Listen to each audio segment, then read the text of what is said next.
Nous avons regardé à la Bible, on a vu qu'une église, c'est un rassemblement de personnes sous alliance, sous engagement avec Dieu en tant que son peuple et aussi en alliance les uns avec les autres. Il y a deux relations. Il y a la relation verticale, mon engagement envers Dieu, et aussi mon engagement horizontal, mon engagement avec les autres êtres humains.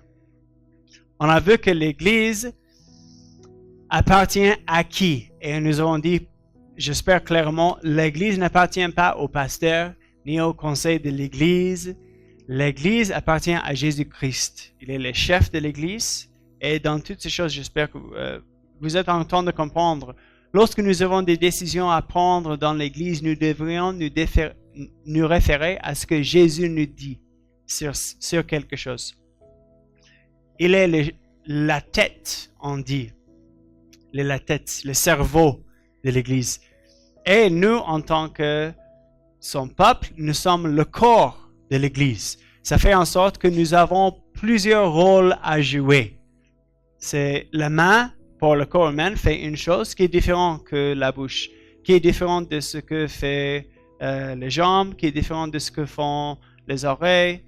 Il y a plusieurs rôles dans le corps et c'est normal qu'il y ait des rôles différents dans le corps. Nous avons aussi parlé sur comment ce corps de Christ se nourrit. Il est alimenté de quoi? Et nous avons dit, on est alimenté par la parole de Dieu. Même pour savoir qu'est-ce que Christ, la tête, qu'est-ce qu'il veut, nous avons besoin de la parole de Dieu. Et c'est pourquoi, ici à la fin, nous disons que nous sommes bibliques. Parce que nous ne pouvons pas échapper à la nécessité de la Bible. Nous avons besoin de la communication de Dieu. Sur les questions de Dieu, sur les questions même sur nous-mêmes. Alors nous mettons la Bible au centre. Aujourd'hui, nous commençons à parler sur qu'est-ce que l'Église, le corps de Christ, qu'est-ce qu'elle devrait faire? Quelle est sa mission? Quelle est sa mission globale? Imaginez, j'aimerais savoir, je fais un sondage, qui ici est un frère aîné? Lève la main si vous êtes un frère aîné. Okay. Qui ici, même si vous n'êtes pas frère aîné, vous avez quand même une concept de la rôle du frère aîné? Lève la main si vous avez une idée. C'est quoi un bon frère aîné? On peut. Personne n'a levé la main. Il faut que je l'explique. J'apprécie, il y a beaucoup de choses que j'apprécie en étant à Bukavu. Mais une des choses, c'est le fait que notre culture ici à Bukavu, c'est dans plusieurs manières plus proche à la culture où la Bible a été écrite que la culture aux États-Unis. Quand je suis aux États-Unis, il fallait expliquer beaucoup de choses. Il me fallait 15 minutes pour vous dire c'est quoi un bon frère aîné. Vous comprenez ça. Les Africains comprennent ça. Imagine maintenant, avec moi, même si vous êtes un frère aîné, imaginez que vous en aviez un autre. Imaginez que c'était un bon frère aîné. Ça va? Je sais qu'il y a des frères aînés qui ne sont pas bons. Ça existe aussi. Mais imaginez que vous aviez un bon frère aîné et il était parti en voyage. Il est allé chercher, si vous pouvez me comprendre. Pendant quelques années. Il revient et il vous invite de venir voir ce qu'il a fait. Il vous invite. Et vous dites, oh, ok, ça va. Pour y aller, vous entrez avec lui dans un Prado. Prado neuf. Ça va? C'est tout neuf. Et avec chauffeur. Ça va? Vous entrez dans ce Prado et vous conduisez pendant 1 heure. Vous arrivez dans comme un champ, presque un terrain. C'est juste de gazon. Et là, il y a un hélicoptère. Vous sortez du Prado, vous entrez dans l'hélicoptère. L'hélicoptère se lève et vous continuez. Encore 30 minutes dans l'hélicoptère. C'est très vite. J'espère que vous comprenez ça. 30 minutes dans l'hélicoptère, c'est peut-être 4 heures dans la voiture. Vous continuez et vous regardez en bas de l'hélicoptère et vous voyez là en bas, il y a des rangées, des arbres. tous la même variété. Rangées d'orangiers, rangées de manguiers, rangées de bananiers. Et pas seulement les arbres, il y a des rangées aussi de maïs. Vous continuez. Ça semble, et c'est une énorme plantation. Il y a des maïs, il y a des manioc, il y a des aubergines, il y a beaucoup de choses. Et puis, vous continuez, vous commencez à voir, il y a des vaches aussi, il y a des chèvres, il y a un poulailler, il y a plusieurs poulaillers. Vous voyez, il y a même une école. Il y a des bâtiments où les gens habitent. Vous atterrissez là dans votre hélicoptère, vous constatez, ce n'est pas seulement les hélicoptères qui atterrissent ici.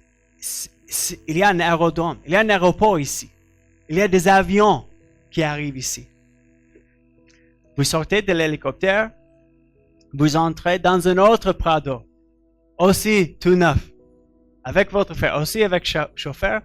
Vous conduisez alors 15 minutes sur des routes goudronnées, plats. Vous arrivez dans un grand bâtiment, grand comme collège. Imaginez collège. Un bâtiment comme ça, administratif. Quelqu'un ouvre la porte pour ton frère. Il sort. Vous entrez dans le bâtiment. Votre frère ne vous dit rien. Il n'a rien dit. Vous êtes juste en train d'observer toutes ces choses. Vous entrez dans le bâtiment, il y a ascenseur. Il y a ascenseur. Ça vous fait arriver au 10 minutes. Et vous marchez jusqu'au fond du couloir et il y a une énorme porte avec ses bois magnifiques. Et sur la porte, là, il y a un panneau et c'est écrit là, Buona. Ça va? Votre frère ouvre la porte. Il entre. Il y a la pièce est très grande. Il y a un seul bureau. Il y a deux devants et un seul bureau à l'autre côté. Et votre frère y va et il s'assit dans le bureau. Et votre frère vous dit, tout ça, c'est à moi. J'ai tout le pouvoir ici. Qu'est-ce qui est dans votre tête si ça vous arrive? J'espère qu'en sortant d'ici aujourd'hui, que vous comprenez, c'était un peu comme ça, dans un contexte comme ça, que Jésus a donné la grande mission aux disciples. Ça va? Dans un contexte comme ça. OK. Pour mieux comprendre ça, il faut que j'explique autre chose. Je veux d'abord commencer toujours dans le verset. Lisons encore avec moi le verset 18. Jésus s'étant approché leur parla ainsi. Tout pouvoir m'a été donné dans le ciel et sur la terre.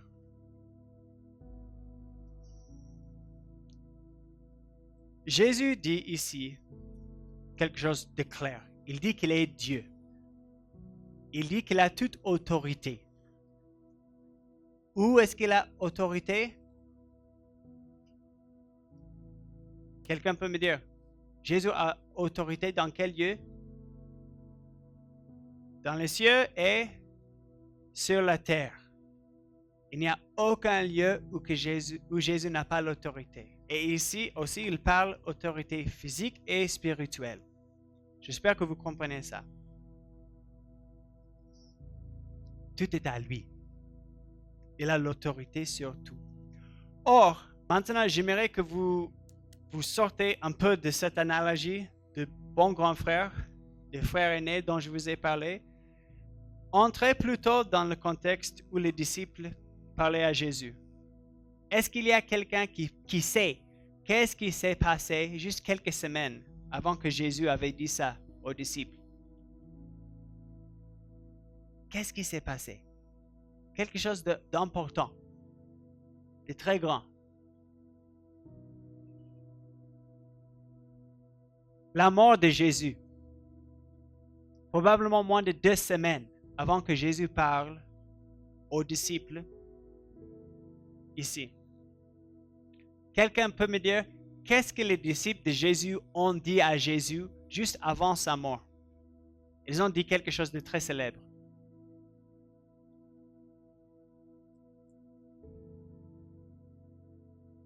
Ok, je vais y revenir. Jésus dit, tout pouvoir m'a été donné dans le ciel et sur la terre. Pour vous, vous-même personnellement, comment est-ce que ça vous fait ressentir? Je vous dis que pour chaque personne, comment vous ressentez sur ça, les émotions que cela provoque dépendent d'une chose. Ça dépend de votre relation avec Jésus. Pour certaines personnes, entendre que tel a maintenant le pouvoir, c'est une mauvaise nouvelle. J'espère que vous me comprenez. Pour d'autres personnes, la même personne ayant le pouvoir, pour certaines personnes, c'est une mauvaise nouvelle. Pour d'autres personnes, c'est une bonne nouvelle. Ça dépend de votre relation avec lui. Ça va? Or, pour les disciples, plusieurs d'entre eux pourraient penser c'est une mauvaise nouvelle que Jésus ait tout le pouvoir. Pourquoi? Parce que juste avant la mort de Jésus, tous ont abandonné Jésus. Tous disaient, oh Jésus, je suis totalement dévoué à toi. Je ne t'abandonne jamais. Et quelques heures après, tous ont abandonné Jésus. Or, aux yeux du monde, si vous avez abandonné quelqu'un lorsqu'il avait besoin d'aide, tu lui abandonnes. Et puis cette personne accède au pouvoir. Peut-être c'est une mauvaise nouvelle pour vous. Aux yeux du monde, peut-être la personne va simplement vous négliger et penser celui-là n'est pas digne de confiance, il m'a abandonné. Dans les yeux du monde, je sais aussi, des fois, les gens veulent se venger sur vous. Ils seront furieux de ce que tu as fait ça. Regardons la réaction des disciples. Regardons ce que Jésus fait. Jésus, en disant ça aux disciples, il ne montre ni indifférence, ni de colère, ni de vengeance. Jésus démontre aux disciples une faveur imméritée. Jésus montre aux disciples la grâce. Et si vous ne comprenez pas ça, si vous ne saisissez pas ce contexte, vous n'allez pas vraiment saisir c'est quoi la grande mission que Jésus donne. Jésus donne la grande mission dans un contexte de grâce, dans un contexte de relation avec ses disciples. Ça va? La deuxième chose que j'aimerais que vous voyez dans cette partie, et ce qu'un groupe a souligné ça. Pourquoi Jésus était venu sur terre?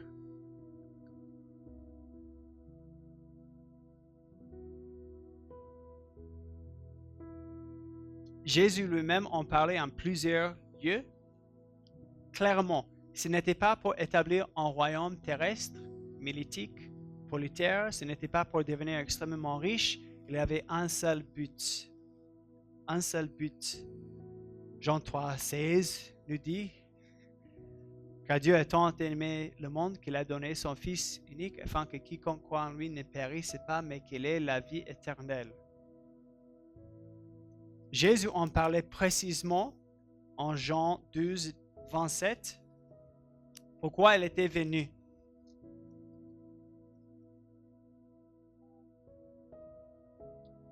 Jésus, en ce verset ici, il anticipe sa mort.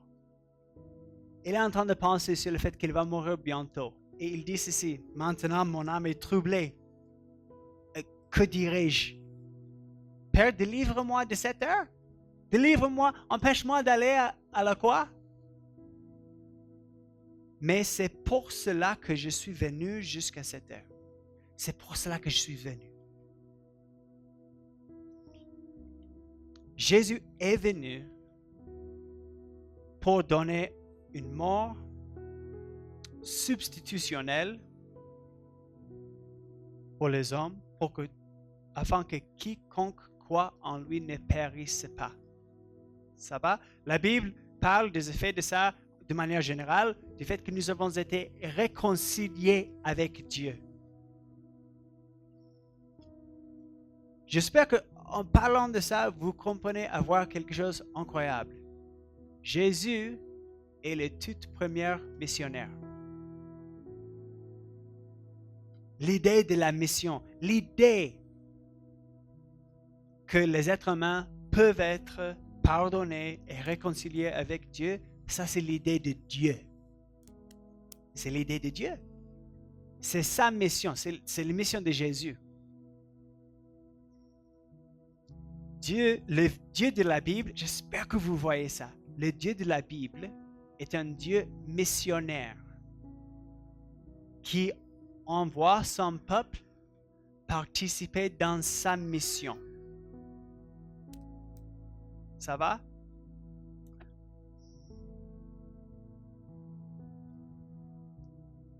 Jésus dit, après avoir été tué et ressuscité, il dit à ses disciples, tout pouvoir m'a été donné dans le ciel et sur la terre. Dans la version française, malheureusement, il y a ce que j'appellerais une erreur.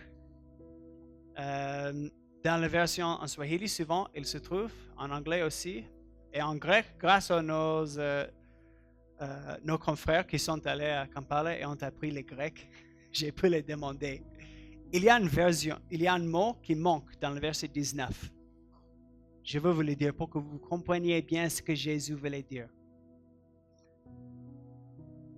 Verset 18, tout pouvoir m'a été donné dans le ciel et sur la terre. En commençant verset 19, il devrait y avoir le mot donc, ou le mot alors, ou ainsi. C'est le mot grec un, qui est c'est un lien logique. Jésus donne la grande mission dans le verset 19 et première partie de verset 20. Il donne cela, il nous dit à faire ça, il nous ordonne à le faire parce que tout pouvoir lui a été donné. Non seulement ça, parce que il nous a adoptés dans sa famille. Or, imaginez que votre grand frère, votre frère aîné, vous a montré cette énorme plantation. Il dit, tout ça c'est à moi. Qu'est-ce que vous devriez alors penser? Plusieurs choses, n'est-ce pas? Une, c'est que ici, probablement, je peux être un peu à l'aise. J'espère que vous voyez ça. Il est le chef en tout. Qu'est-ce que vous devriez craindre? Pas grand-chose. Pas grand-chose. Sauf quoi? Peut-être... il y a une seule personne, si vous le contredisez, vous aurez un problème. C'est qui? Oui, votre frère. J'espère que vous comprenez ça. Le bon, c'est lui. Ça, ce n'est pas vous. J'espère que cela est clair pour vous. Jésus disait, tout pouvoir m'a été donné, alors fais ceci. Qu'est-ce que Jésus a dit précisément? Ok, je veux parler sur la grande mission. Je lis verset 19. Allez, faites de toutes les nations des disciples, les baptisant au nom du Père, du Fils et du Saint-Esprit, et enseignez-leur à observer tout ce que je vous ai prescrit. Il y a trois choses mentionnées ici. Faire des disciples de toutes les nations, les baptiser et les enseigner à obéir à tout ce qu'il a commandé. Malheureusement, notre temps est court. Je veux rapidement terminer ça. Je veux souligner seulement certaines choses. Une, Jésus a dit quelque chose qui aurait gêné les disciples un peu. Et de toute façon, qui avait rendu son mouvement non populaire politiquement avec ça. Jésus a dit qu'il veut faire de toutes les nations ses disciples. Ses disciples auraient voulu qu'il dise toutes les tribus d'Israël, peut-être. Et Jésus a inclus aussi toutes les nations. Il faut comprendre, dans leur contexte, le mot nation, c'est différent que le mot nation que nous utilisons. L'idée d'État-nation n'existait pas en ce moment-là. Ce que eux comprenaient en tant que nation, c'est plus à ce que nous comprenons aujourd'hui d'être une tribu. Un peuple que tu peux distinguer de notre peuple à cause de sa langue, ses coutumes, ses cultures. Jésus disait qu'il veut que tous les tribus dans son royaume. Les disciples n'auraient pas voulu ça. Et aussi, les chefs juifs n'auraient pas du tout voulu ça. Mais Jésus l'a voulu. La deuxième chose que je veux souligner, c'est cette idée de disciple. Qu'est-ce qu'un disciple quand même? Qu'est-ce qu'un disciple? Et là aussi, je pourrais parler pendant longtemps, mais laisse-moi vous donner cette définition courte aujourd'hui. Un disciple, au niveau le plus élémentaire, c'est quelqu'un qui dit à son maître, « Maître, faites de moi ce que vous voulez. Je suis à vous. » Vous n'êtes pas un disciple de Jésus si Jésus n'est pas votre maître. Et vous n'êtes pas réellement un disciple si vous n'avez pas dit à Jésus, sans réserve, sans condition, je me donne à toi. Je reconnais que tu es le roi. Troisièmement, j'espère que vous voyez, en demandant ses disciples d'aller et faire d'autres disciples, cela est juste la continuaison de la même mission de Jésus. Parce que lorsqu'on devient disciple de Jésus, on est réconcilié avec Dieu. Et ça, c'est le but pour lequel Jésus est venu. Alors Jésus a donné à ses disciples, d'une manière, la même mission que Jésus avait déjà commencé. C'est une continuation. Jésus aime cette mission tellement qu'il dit aussi quelque chose d'intéressant. Je vais y arriver. Rapidement, je veux parler sur le baptême. Jésus dit de baptiser les disciples et aussi de les enseigner à observer tout ce que je vous ai prescrit. Le baptême est la suite logique pour quelqu'un qui a fait de Jésus son maître. C'est juste ça. Parce que le baptême, c'est quoi? C'est la proclamation publique de ma foi. Quand j'ai fait de Jésus mon maître, quand je deviens un disciple, je proclame publiquement à l'Église que j'ai fait ça. Et Jésus nous demande de le faire. Jésus donne une troisième chose ici. Il dit, enseignez-leur à observer tout ce que je vous ai prescrit. Cette dernière étape implique une action et aussi un résultat visé. Quelle est l'action dont Jésus parle ici? Dans le verset 20. L'action que Jésus veut que nous fassions, c'est enseigner. Ou, si vous êtes de l'autre côté, recevoir de l'instruction, être instruit, apprendre. Ça va? Mais dans quel but? Dans quel but? Pour qu'on puisse observer tout ce que Jésus a prescrit. Or, vous vous demandez, qu'est-ce qu'on devrait enseigner? Qu'est-ce qu'on devrait enseigner? C'était ça dont nous avons parlé la semaine passée. L'idée brièvement, c'est l'enseignement des apôtres qui se focalise sur qui est Jésus, l'identité de Jésus, ce qu'il a fait, qui nous sommes en lui. Mais d'autres manières aussi, c'est vrai que ce qu'on enseigne, c'est toute la sagesse de la Bible, parce que Jésus lui-même a enseigné à partir et il a affirmé l'Ancien Testament et le Nouveau Testament en d'autres termes. C'est ça, globalement, l'enseignement des apôtres, là où ils ont appliqué qui est Jésus à nos vies maintenant. Mais je souligne que Jésus a dit, il veut que nous soyons enseignés pour un but précis.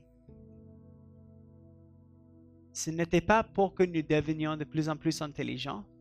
Ce n'était pas même pour que nous puissions savoir les bonnes réponses.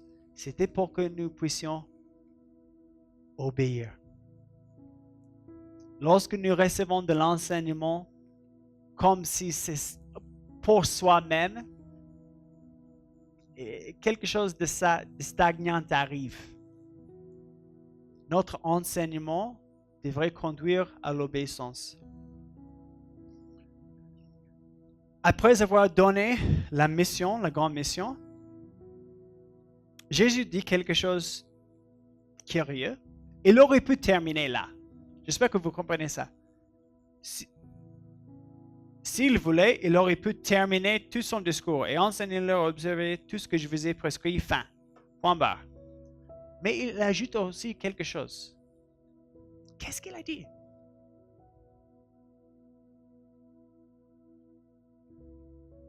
Et voici, je suis avec vous tous les jours, jusqu'à la fin du monde. Intéressant. Intéressant. Pourquoi Jésus a dit ça? Il y a plusieurs raisons. Une, c'est que cela renforce le fait que cette mission que Jésus donne à ses disciples, elle est la mission de Jésus. Alors, Jésus aime la mission tellement qu'il veut toujours être impliqué. Ça va? C'est normal. Cette mission est la passion de Jésus.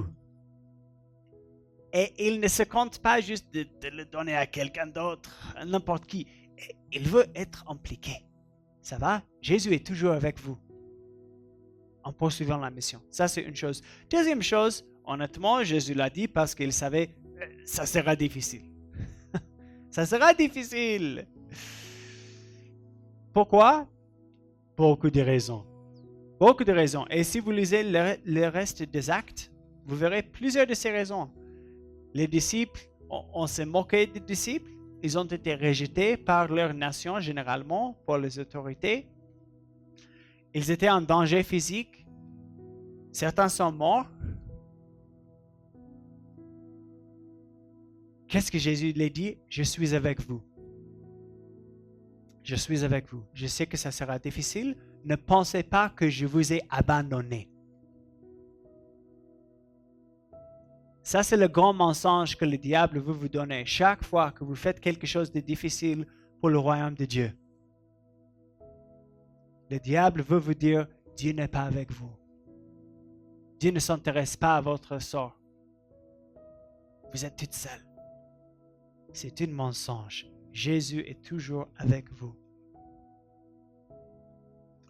Non pas seulement ça, tous les risques que je viens de mentionner, la moquerie, le rejet, le danger physique, il faut comprendre. Jésus a fait face lui-même à chacune de ces choses.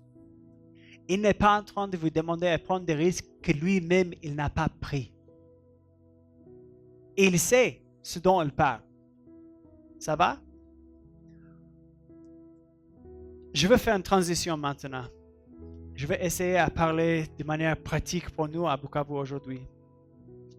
Dans notre contexte, je sais, nous vivons dans un contexte où les gens comprennent l'idée qu'il y a un Bwana et il me demande de faire quelque chose pour lui. Mais ce qui est dans la plupart de nos têtes, c'est que je le fais pour lui parce qu'on m'oblige à le faire. Mais je ne me soucie pas réellement de ses objectifs. Je vais faire parce qu'il m'a contraint, ou peut-être parce que je vais gagner de l'argent, mais la mission de Bwana, honnêtement, je m'en fiche. Je peux faire ce qu'il me demande de faire pendant un temps, mais éventuellement, je vais m'en sortir, peut-être pour faire mes propres projets, peut-être même pour me révolter contre lui. C'est ce que nous pensons est normal. J'aimerais nous éviter de cette mentalité avec Jésus. Pourquoi? Parce que Jésus est le Bwana, mais il est le Bwana qui vous aime.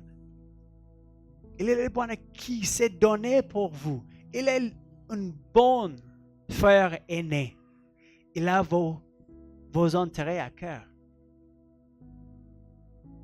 L'autre chose que je voulais souligner en ça, lié à ça, c'est que c'est irraisonnable que nous pouvons penser. Je vais servir Dieu pendant un temps, puis je vais faire mes propres choses. Comme si Jésus ne savait pas que tel était notre plan dès le début.